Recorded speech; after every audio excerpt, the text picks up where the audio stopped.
Welcome to the Storied Outdoors. My name is Brad Hill, and I'm joined by my good buddy and co-host Brian Gill, and we are excited today to have Pastor Ed Litton join us today, the 63rd president of the Southern Baptist Convention, but more importantly, since 1994, he has pastored Redemption Church in Saraland, Alabama, where I live.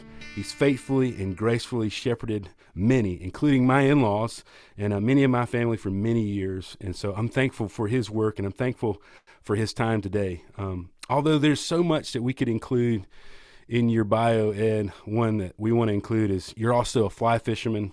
I hear that you're a photographer, and you're just an all-around outdoors adventurer. So thanks so much for taking time to join us today, Ed.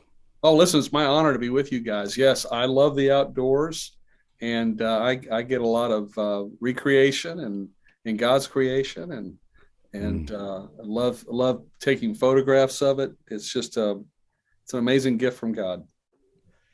Ed, you are to put it lightly, you're a busy man. You have a lot going on. Not only are you president of the Southern Baptist Convention, and that's not just a local or state appointment or a position, that's a national position. And you're also a local pastor. You're a father and husband and all of these things. How do you find rest, and how do you refuel your soul? Does outdoors play a part in that? It plays a huge part in that. My wife and I both love exercising outdoors. We love to hike. Last few years, we've gone to hiking 14ers in Colorado. Oh, there wow. are 53 mountains that are 14,000 feet or higher in Colorado. Wow. And so we've started we're not going to get all 53. We're too old, but we've done 3 so far, and it is absolutely stunning. That's 3 more than I've done. So well, yeah. And I'm telling you, it's a psychological battle because the oxygen level at that height is you're oxygen deprived, and I was probably deprived when I gave into the idea of doing it, but we absolutely love it. It's very challenging, and there's not 2 mountains exactly alike, so it's fun. It really is fun. Of course, I haul my camera up and back, and just because of the view is amazing, and so I've gotten some great pictures. That's fantastic. Now, so how do you live in Mobile? I do. There's not a lot of 14ers in Mobile, Alabama. No, 14 feet maybe. Yeah, maybe. How do you train around for something Spring Hill, like there's a 14-foot hill. I grew up in the West. I grew up in Arizona. Okay. And so I've always been drawn to mountains and hiking. The church I planted in Tucson, Arizona, we would have an annual pastor's hike, and would love going up there. I tell people I don't have the body of a runner or a hiker, but I love to do it. And it's an absolute delight. I love God's great creation. So I encourage people, you asked about being busy and all, you have to plan it. You have to schedule it. And Kathy and I, as a matter of fact, we did a rafting trip through the Grand Canyon a few years ago with a group of creationists.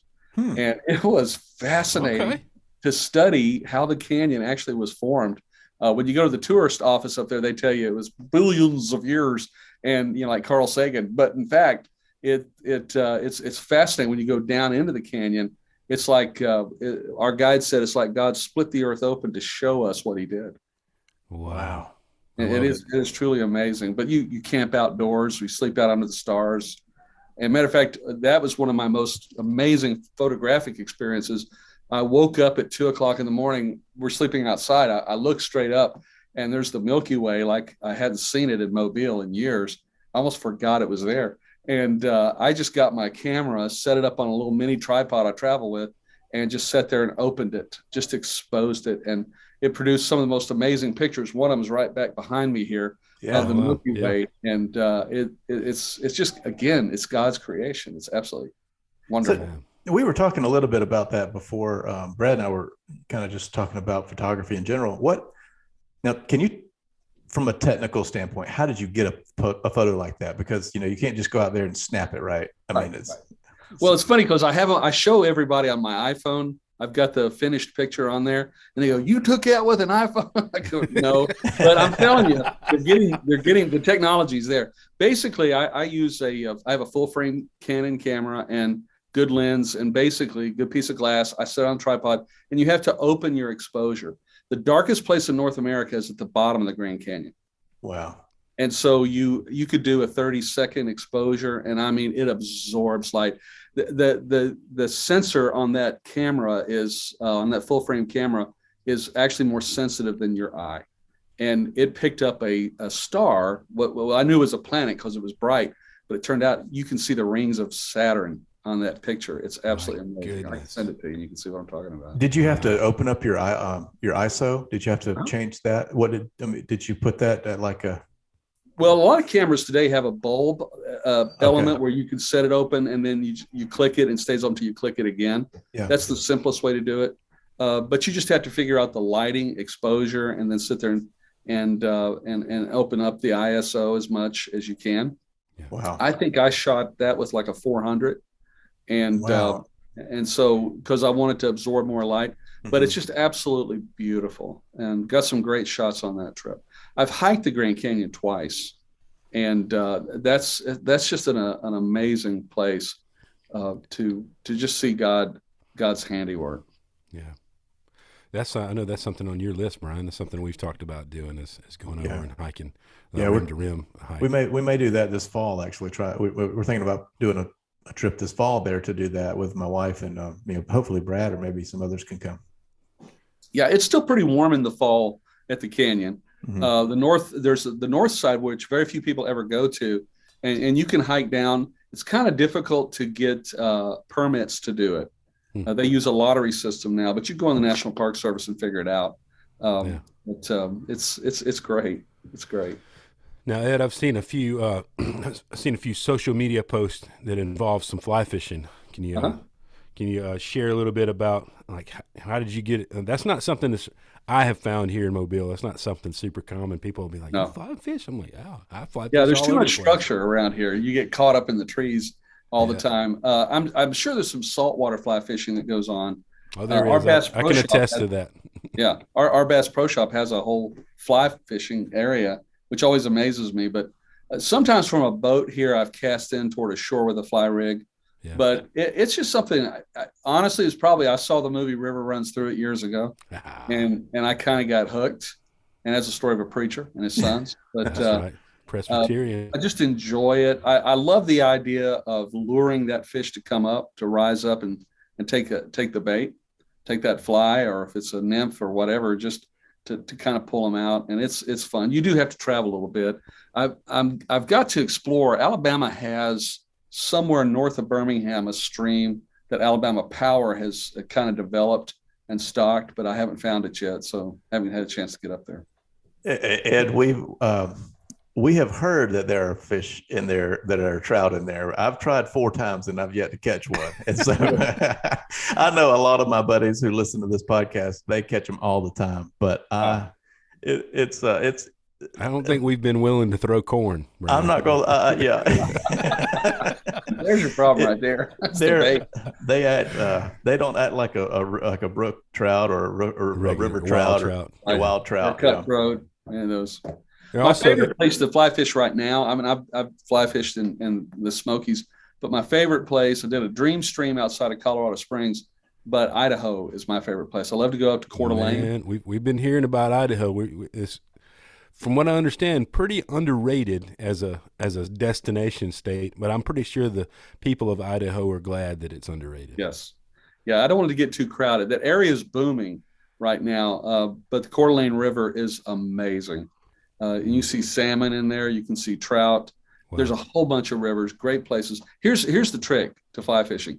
Find somebody that's really good at it and make them your best friend. That's right. That's how I got into it. Correct. Yep. You are correct, Ed. Hang out. My buddy Ben, who he doesn't listen to this podcast, but we've talked about him all the time. He's one who really helped foster that in me because he's really good at it, and he has a lot of gear, and he's got a drift boat and all these things. And so it's like, you're exactly right. Find a buddy and follow them. It's good. Yeah, that's good. That's a lot of the therapy involved with it too. Just being able to get on a stream and just have a great conversation, talk about life and what you're going through and things you're facing, and talk about something different than what you normally do. It's all Yeah. It's all good. I don't know. Maybe you can speak to this, Ed, but part of it for me has been it's very active fishing. It's not a Right. cast and wait. It's in motion. It's just enough in motion that it puts my mind at ease, and I can think about this task and cast. It's really rhythmic. I mean, there's so many little things that really draw me to it. There's an artfulness There is. to fly fishing. So that's certainly been a thing that and it's beautiful. It's poetic. I mean, a river runs through it is a beautiful. I mean, there's a reason that book won a lot of awards, and there's a reason that movie won awards and was good, because it's poetic and it's beautiful, and it speaks to something in me, certainly. It is. I think there's a longing in the soul of a man ultimately to connect there, and I think it's connecting with God and creation. Now, I'm not talking about people who make a God out of creation, but I'm talking about the living God, and to be able to do that, and to know that He created that fish, He created that stream, He created you, and all those things together. But there is an art in the casting. There's art in the lure that you use. It takes time, and we live in such a rush culture that we don't have time for things. Yeah, and it's a beautiful thing. I really enjoy it. Now, I love other kinds of fishing too. I love to catch bass. I love to catch snapper off the coast, and I love to eat those too. That's right. It's good. It's fishing. Fishing's a great sport. When did you get in? When did you start fishing, Ed? As a kid, actually lived in East Tennessee for a while. My dad and mom, we had a farm, and we had a little pond on it, and my dad would take us fishing. And then when we weren't going out to the rivers in the Holston River area, we'd go down a little pond and fish. That's good. So, like a memory of your first fish? Oh my goodness. Well, the funniest thing is my favorite memory is my dad was an alcoholic who got dramatically and radically saved. But before he did, my mom would make him take my brother and I fishing to keep him from drinking. Keep him sober. Pretty good tactic. But my grandmother, my mom's mother, could not stand my dad, and she was an independent Baptist. God bless her. God bless independent Baptist. But she was very, very staunch, legalistic in some ways, not a lot of ways. And but we went to see her one time up in East Tennessee. We were living in Virginia, and I was probably 4 or 5 years old. Ran up, Granny, oh, we hugged her, and she goes, Granny, we went fishing with Daddy yesterday. And she goes, what'd you catch? We said little, and we used an expletive to describe it. We thought it was the name of the fish. But what was happening, we were catching these little blanks, and my dad would have to take them off and redo the bait and throw it back out there. So he was staying busy, and he was drinking, and so he called them a certain name. We thought that was the name of the fish. My grandmother subscribed me to the sword of the Lord for the rest of my life at that moment. Oh, anyway. No. Was there any soap involved with washing your mouth out? Of course. Yes. Yeah. I tell people, I have a complete lexicon of cussing. I can cuss in Mandarin, just because my dad. And but anyway, it was. But that's my first memories of fishing with my dad. I spent a few years working at a diesel shop here in Mobile, and that certainly expanded my explicative and cursing lexicon to much wider than I could ever have imagined. Absolutely. It'll do it. Yeah. And if those of you who are watching the YouTube, you can see there are a couple of mounted deer and pheasant in the background of Ed's home studio or remote office or whatever. Actually, this is my office at church. This is office at church. Okay. Yeah, my wife won't let me put these at the. Well, that's why mine are in the basement of my house. So. I don't understand why women don't see the decorative power of mounts like that. I mean, look at these guys; they're handsome. They're so stunning. What is it on Ace Ventura? So that's a lovely room of death. Yes, that's true. That's true. But each one has a story, and I think that's the fun part of hunting and fishing is that there's a story, and that all of life is a story. And so that's the fun part. That's the thing. You look at those deer, you look at that 8-point there and the pheasant there, and you don't just see the deer. You see the story. You see that day. You feel the cold. You feel all those things go along with that. Right. And the thrill of seeing him and the shot was amazing. The one right back here is actually the first deer I ever killed. I didn't start deer hunting until I moved here in 1994. In Arizona, there were some deer hunting, but it was very restrictive. Alabama, when I first moved here, had very liberal hunting laws. And so long season.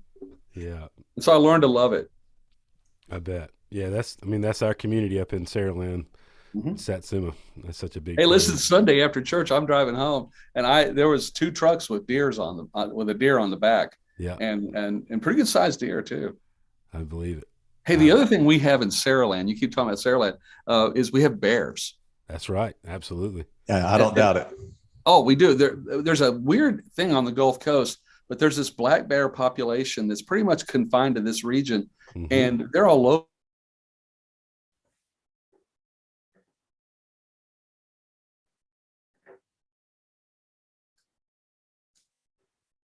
Church, and we're walking through, and all of a sudden we startled a bear, and he stood up, and he is literally 6 feet to my right, and Kathy, my wife, takes off running. A woman at church said, you're not supposed to run. I go, you weren't there. Anyway, she takes off running. I go running behind her, and I hear her laughing. I said, what are you laughing about? She goes, the joke. I said, what joke? She goes, I don't have to run faster than the bear. I have to run faster than you. That's it. But the good news is he was startled by both of us, and so he didn't bother us. Growing up, my dad and mom grew up in Bruton, Alabama. It's not too far from Monroeville and Mobile, but they had something called Florida bears. That's what it was. Well, that's what they called it, and it was like a version of a black bear, but it was smaller. And I think some people smaller. Some people call them hog bears or Florida bears or something like that. So yeah, that was like Florida T-shirts on, some cut off shorts, some cut off blue jean shorts. Something real ugly, Something it says spring break airbrushed on it, right? Right. So Ed, we talked a little bit about photography with the Grand Canyon. Do you do any wildlife photography, or is it mostly landscape? Or I love photography. Brad is a great photographer. It's something that we both really appreciate. Sometimes I take my camera and leave my rifle or my bow at home, just because I want to be out there with just my camera. But what are some other things that you enjoy about photography? Well, it's funny. When I go pheasant hunting, I usually take one of the afternoon hunts off and give my shotgun to our guide. And I basically take my camera and love shooting pheasant, love shooting dogs. A working dog pointing or something. Dogs are absolutely beautiful. Cats, that's a whole nother subject. I'll get some bad emails. No, but the reality is I love doing that. I really enjoy landscape. But I'm looking for anything out in nature.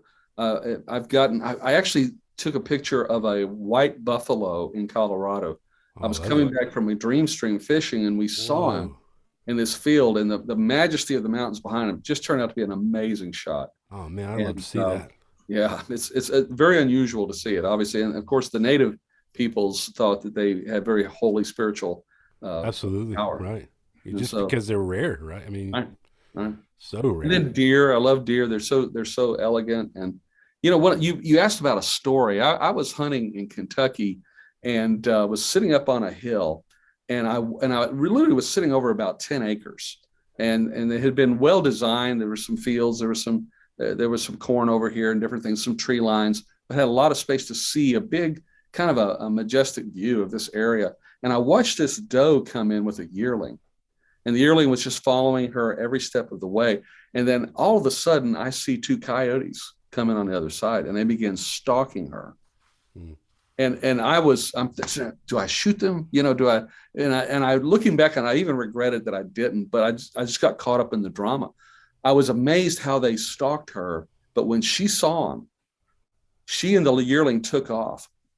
They started tracking her around. She took them the long way around, and I don't know what she said to that yearling, but he hid.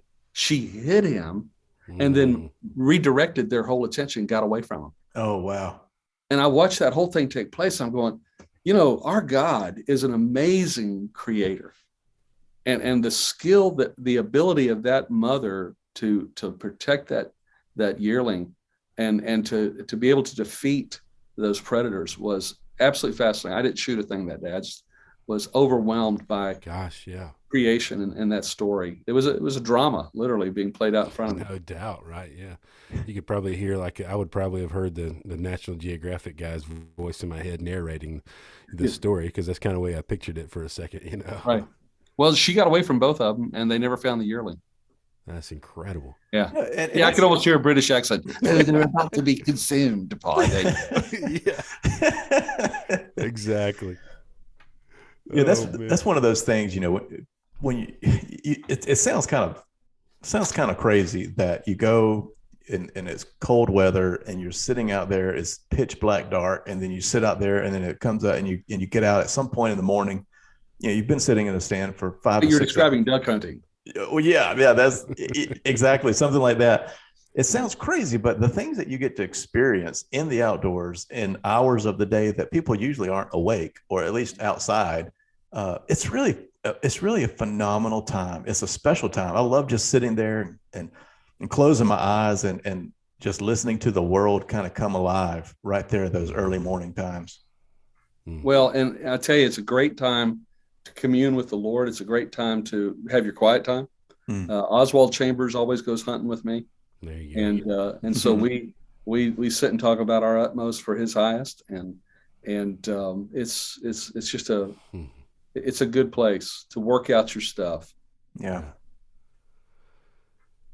There's a question that popped up that I thought about asking, as we've gone through a lot of these. I think we're 35 episodes into this podcast. Wow. You know, we've been doing them in short spurts and seasons. So right now we're in the midst of recording for this next season, season 4. And there's been a reoccurring theme of loss that we didn't mean to do, but we've discovered. And people that have shared about that has been some of the most impactful things. I distinctly remember, as part of your story, watching you navigate that with from the outside. This is from an outside looking in through my family, who were, you know, part of your congregation. I know that was a defining moment in time in your life, when you lost your first wife, sweet Miss Tammy. Where did the Lord, the Good Shepherd, lead you in that dark valley? What was the time of navigating through that loss? Can you walk us through a little bit of that? Because I think it's a conversation that will be a blessing to folks. Well, I appreciate that. It was an amazing and painful, difficult place. I'll never forget that. Of course, the 23rd Psalm is the navigational tool for that God uses, and I'll never forget literally asking the Lord, as I'm standing at the entrance to the valley of the shadow of death, how long is this going to take? And you know, I could sit here all day and pontificate on that question, but I got nothing. And I remember thinking to myself, you know, you can give me some. I mean, but the truth is, the reason I believe he didn't answer is that he had something far more valuable than an answer. He revealed himself to me and how our God operates with grief and suffering that all human beings experience. I think Keller says that the Western church is caught flat-footed by suffering. We actually know it's there, we know it's possible, and we may even know it's probable. But when it actually hits us, it can devastate us. And it did me. But the Lord being my shepherd made me not have to want. Right. I sensed his presence to the point, and I don't remember exactly how long, but the day came where I said, reflecting back on the question that I asked, how long is this going to take? I literally said, Lord, I could live here forever. Because you are with me. And I'm going to say this, it doesn't mean you hurt less because he's with you. I would say Christians hurt actually more.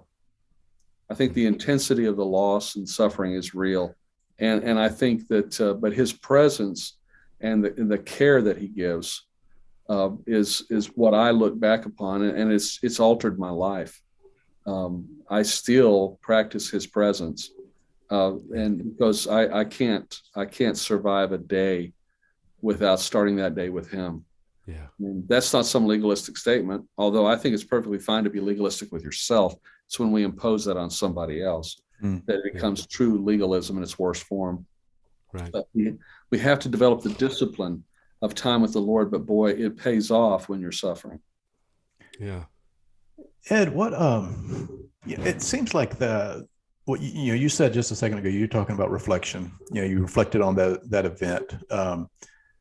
Why is it that men seem to be resistant to reflecting and and journaling and just kind of evaluating things? It seems like that's a lost art, but it hasn't always been that way. I think reflection is such an important thing. What are your thoughts on that? Well, that's a great question. I think, culturally, I think men in our culture, I love the way somebody put it. They said women are emotionally immodest, but physically modest. Men tend to be emotionally or physically immodest. That's why they don't sell cover-ups to men and for the beach. No man's ever bought a cover-up.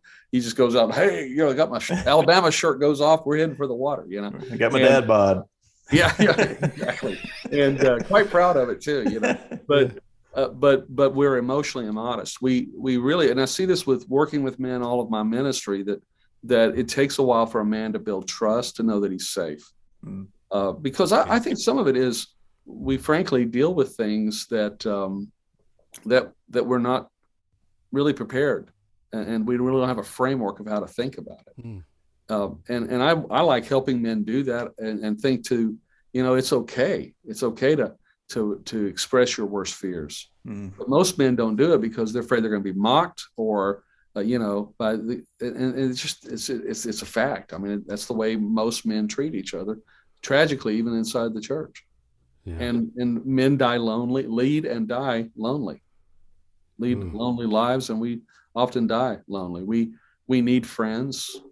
And when you think about Lewis and his friends, there were some deep conversations. Right. And when they lost one, they realized that they had all lost something in their conversations with each other.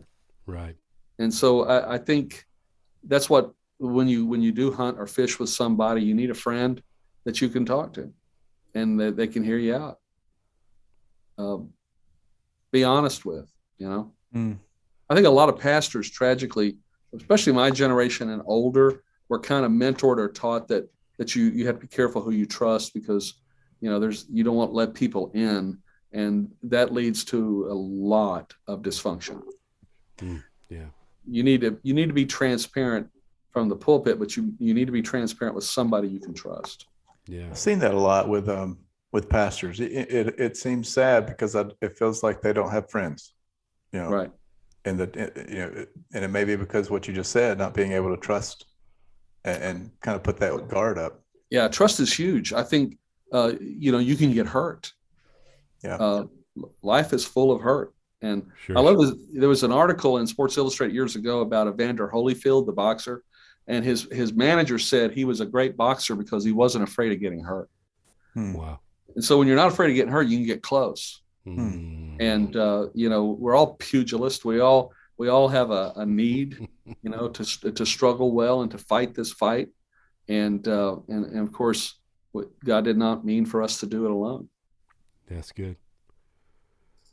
Yeah, you're isolation right. Isolation is dangerous for the heart. It's dangerous for the soul. The other thing too is I encourage men to do soul work, to think deeply, to wrestle through arguments and difficulties that you're facing, but do it with the Word of God. Do it through the power of the Holy Spirit. Right. Developing an intimacy with God is so important, and I practice this daily with worship and singing in my private place with the Lord, and then letting the Word speak into my life and some devotional stuff that I will go through. But I encourage men to make time to do that. And I'm going to tell you what happened. For years, I struggled to do that. I knew it and felt guilty and ashamed that I couldn't be consistent because I had this whole list of stuff I had to do, and I was behind schedule, and I had to make all this happen. But I went through a crisis years ago, a staff crisis in the church, and it really drove me to read a little book called The Secrets of the Vine. And I came under deep conviction that I was not abiding in Christ, John 15. And I made a commitment that from that point forward, that I would spend every day, start my day with the Lord. That doesn't mean if I have a 6 o'clock flight, sometimes I'm reading on the plane, but that doesn't mean that I'm not legalistic in that sense, but it is important and it has to be a priority. Let me tell you how it pays off. About 8 years later is when Tammy died. And when she died, I didn't know what to do. I was lost, except what I had been doing for the last 8 years. And that every day come into God's presence and just say, Lord, I'm lost. I don't know what to do. Why would you let me hurt this bad? Yeah, there was a commentator, I can't remember his name, that was writing on Psalm 23. And when he talks about the lead me down paths of righteousness for your name's sake, he sort of opened up the imagery of the paths of righteousness and called them well-worn paths of righteousness. These are paths that he's gone down over and over and over again. And that really stuck with me, as in, I think about, growing up I grew up in Monroeville, Alabama, north of here. And so around a lot of farmland. And when I heard the word well-worn path, I think about a cow path or any kind of a game trail where they're 1 foot in front of the other, and they go down that same little thing over and over and over again, and it wears it down where grass cannot grow. Right. And so it makes it so easy to follow. Yeah. And so even in the dark, this commentator wrote, he says, even in the dark, we're able to sort of find our way. So you set up this path that you had gone down over and over. So when it did get dark, it was easy to navigate your way down those paths. And I love, man, I'll never forget that imagery. It's a good word. I was going to tell you something else about that. At verse 5 of the 23rd Psalm, he says that he sets a table before me in the presence of my enemies. Yeah. And I read a book recently by Louis Giglio about that verse, just one verse, but what happens is you have a table that the Lord has set. There's bounty and blessing on that table for you.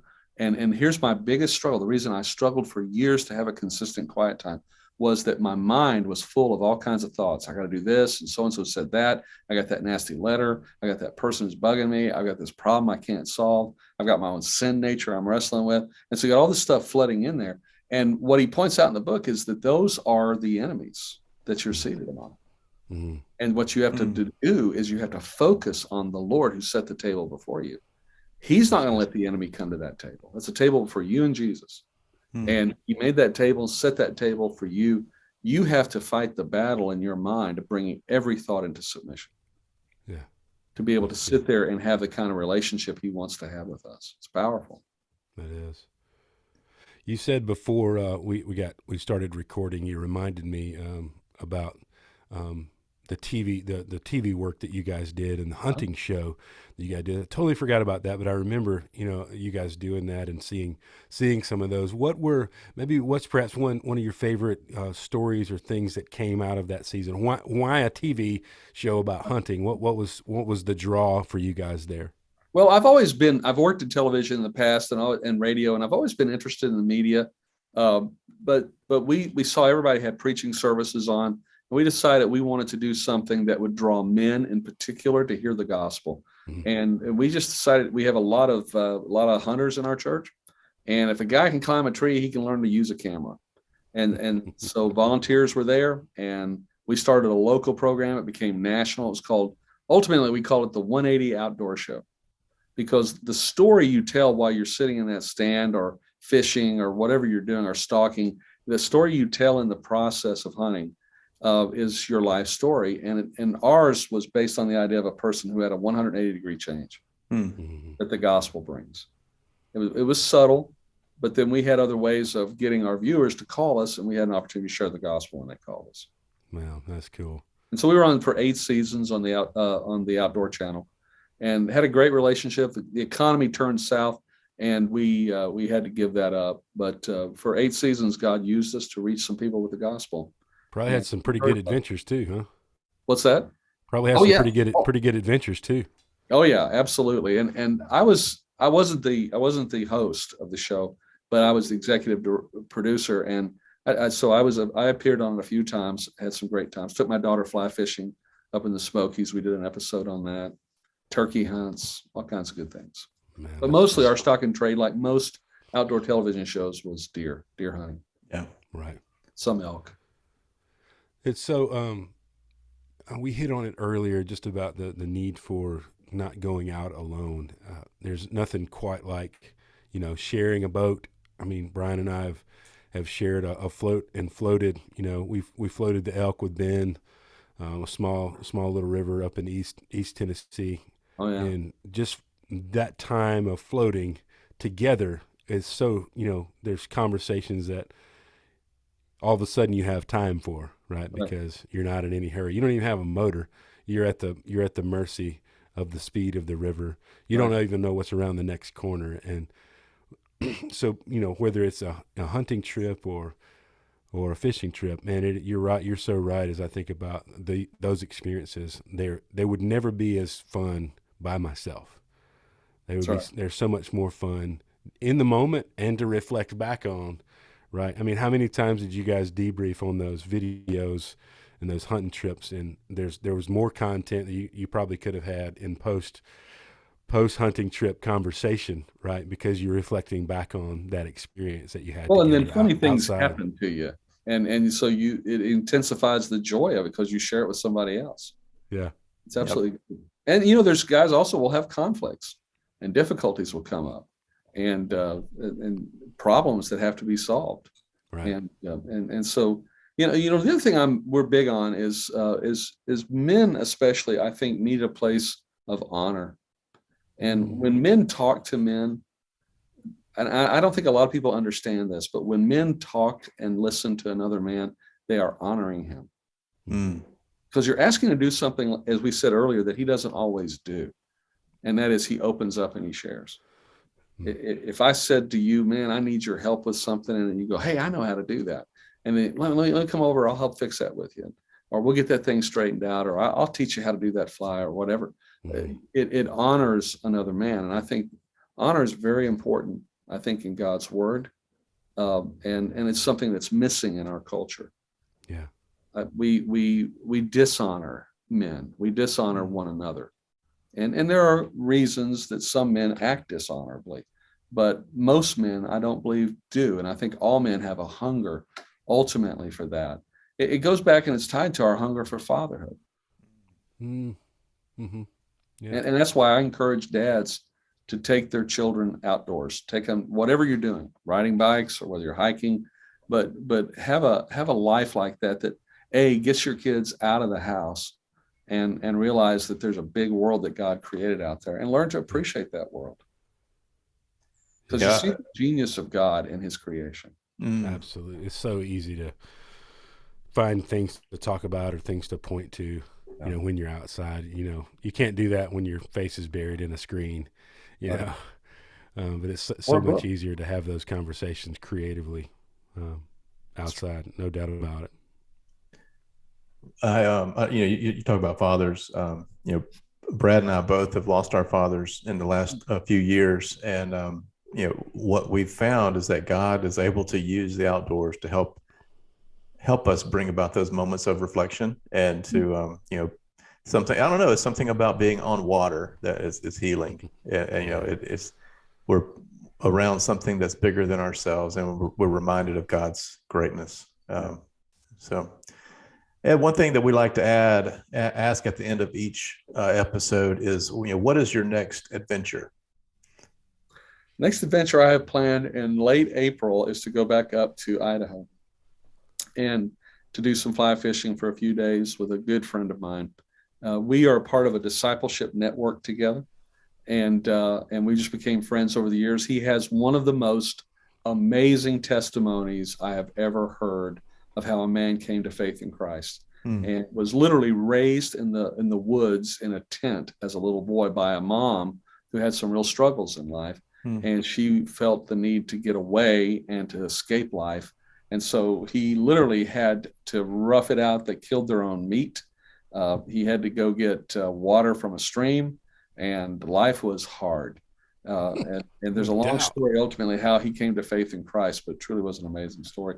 And he's just a dear friend who is very generous to spend time. And of course, he's in the world's one of the greatest places to go fishing. So I always look forward to going up there. Well, I went last April, and the flight up to Spokane, I was with a bunch of Gonzaga fans who had just lost the Final Four, and they were pretty upset. So that wasn't fun. Sackcloth and ashes on that flight, buddy.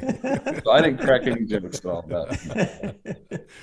Well, that sounds amazing. And, Brad, I think this is probably the 4th episode we've talked about Idaho. And so I feel like there's a trip. Seems like Idaho's calling. It's more than potatoes out there. That's right. Potatoes, yeah. Listen, I strongly encourage you to go to South Dakota, Nebraska, any of those places, and even eastern Colorado to do some pheasant hunting. That's an amazing bird and beautiful bird. That's on my bucket list for sure. Absolutely. Yeah, a church member I had breakfast with this morning, he had not too long ago had done one. It was one of the, I guess what's the European way of doing that, right? Where I'm not sure exactly how that works, but the way he explained it was you're in this huge like circle, right? And they release these birds or whatever, and it seemed kind of like a kill zone. But he said it was a lot of fun. So anyway, right. Yeah, that sounds right. I've heard that described before.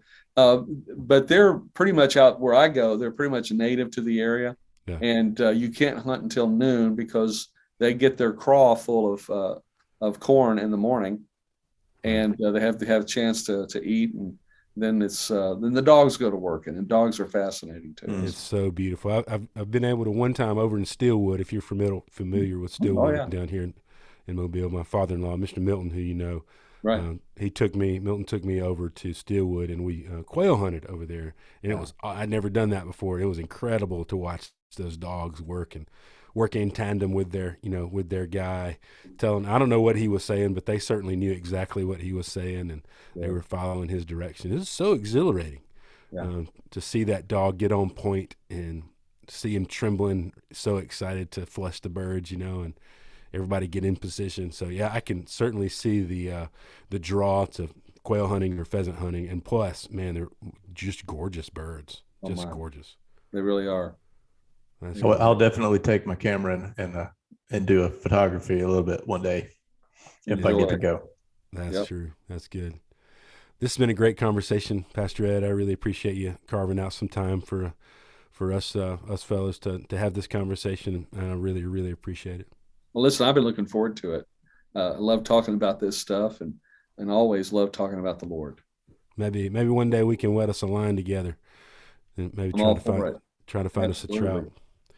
We're so blessed and grateful for all the folks that listen, and we've been message after message of people that I had no idea were listening, and I find out they're listening to this conversation. It's spread much further and wider than we ever could have imagined, and we're so blessed by folks. There have been people that have been really gracious to leave us reviews and share these stories with their friends, and it's helped us to grow the podcast. So if you want to help us grow the podcast, you share this conversation with share it on your social media, leave us reviews. That's how we move up in the rankings on iTunes, and we're easier to find that way. That's really the purpose of leaving those reviews. It makes it easier for people to find us and to discover conversations like what we just had with Pastor Ed Litton. And I'm grateful for these conversations to encourage us to do what we talked about, reflecting back on our experiences, to find safe places for men to open up and share our life stories, to share our struggles. We need those things. I'm thankful that you shared those with us today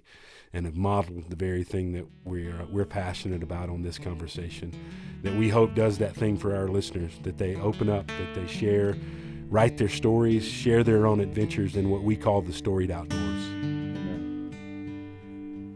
Well, thank you for having me.